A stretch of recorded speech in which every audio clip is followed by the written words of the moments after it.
પાકિસ્તાન અને અફઘાનિસ્તાન વચ્ચે ફરી એક વખત તણાવ વધી ગયો છે. જંગ જેવી સ્થિતિ સર્જાઈ રહી છે. અફઘાનિસ્તાને દાવો કર્યો છે કે તેણે પાકિસ્તાનના અનેક સૈન્ય ઠેકાણા ઉપર હવાઈ હુમલા કર્યા છે. દાવા પ્રમાણે પાકિસ્તાને અગાઉ કરેલા હુમલાનો અફઘાનિસ્તાને જવાબ આપ્યો છે.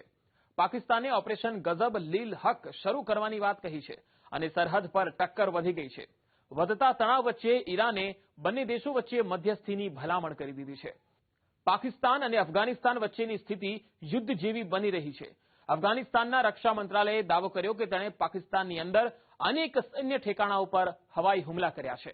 મંત્રાલયના નિવેદન પ્રમાણે આ હુમલા સ્થાનિક સમય અનુસાર લગભગ 11 વાગે કરવામાં આવ્યા અને તેમાં ઇસ્લામાબાદની નજીક ફૈઝાબાદ, નૌશેરા, જમરૂદ અને એબોટાબાદની આસપાસના સૈન્ય અડ્ડાઓને નિશાન બનાવવામાં આવ્યા હતા.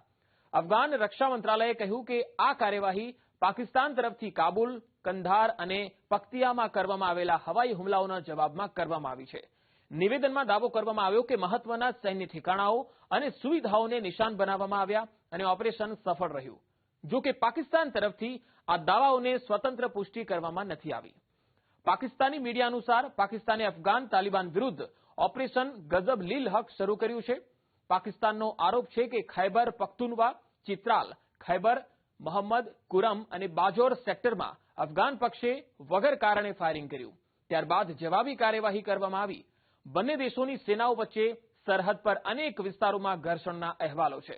તાજેતરના મહિનાઓમાં પણ સરહદ પાર હુમલા અને સીઝ ફાયર ઉલ્લંઘનની ઘટનાઓ સામે આવી રહી છે, જેનાથી સંબંધો સતત બગડી રહ્યા છે. તણાવ વચ્ચે ઈરાને મધ્યસ્થીની પહેલ કરી છે.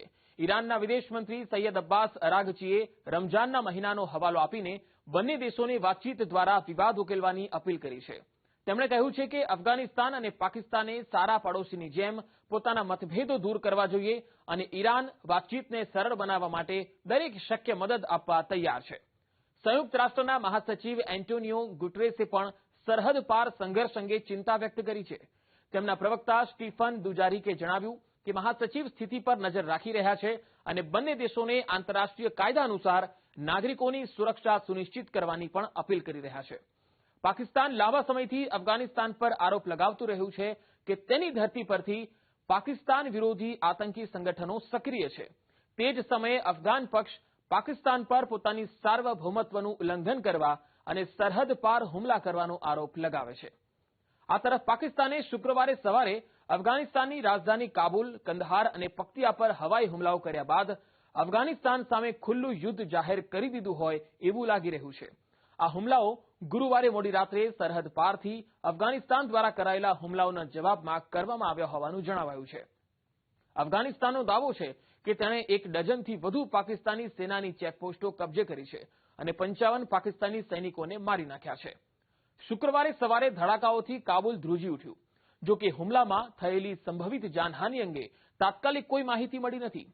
પાકિસ્તાનના રક્ષામંત્રી ખ્વાજા મોહમ્મદ આસિફે જણાવ્યું છે કે તેમના દેશનો હવે સહન શક્તિનો અંત આવી ગયો છે અને હવે તે અફઘાનિસ્તાન સામે ખુલ્લું યુદ્ધ લડશે.